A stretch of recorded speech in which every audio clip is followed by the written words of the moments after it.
अभी तक सब लोग मक्का नहीं पहुंच सके हैं। अगरचे मिना से मक्का का फासला कुछ ज्यादा नहीं, बावजूद है कि सब रास्ते एक तरफा कर दिए जाते हैं, यानी उधर से इधर आने वालों को रास्ता मिलता है, इधर से उधर जाना बंद होता है। सऊदी अरब की पुलिस भी बड़ा इंतजाम रखती है कि सफर में जरा सी भी रुकावट न पड़े। गाड़ियों और पैदल चलने वालों की कतारें अलग और कायदे से बना दी जाती हैं। फिर भी इतनी तादाद में गाड़ियां और पैदल चलने वाले होते हैं कि आसानी से आगे बढ़ना मुश्किल होता है। सफर की रफ्तार बहुत सुस्त रहती है। बहुत मुमकिन है कि हाजियों का आखिरी दस्ता आधी रात के बाद मक्का पहुंच सके। ये ईमान का जोश, ये हज का शौक 1400 साल से जारी है। इसमें कोई कमी नहीं होती, बल्कि ज्यादती ही होती जाती है।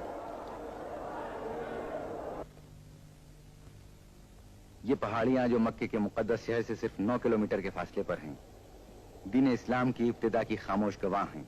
इस्लाम की हैरतनाक तरक्की, हक की एक आवाज और उसका सारी दुनिया में इतनी जल्दी फैल जाना, ये पहाड़ियां इन सब तारीखी हकीकतों की चश्मदीद गवाह हैं।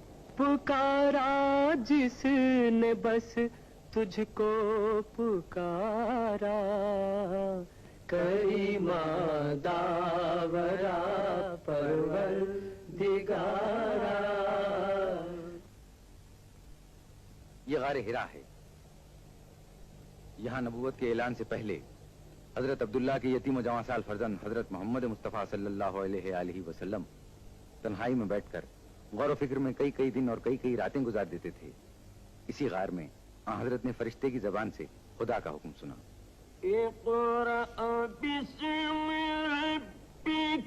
पढ़ो अपने पालने वाले के नाम से जो सबसे अजीम है, जिसने सब कुछ पैदा किया, इंसान को जमे हुए खून से पैदा कर दिया।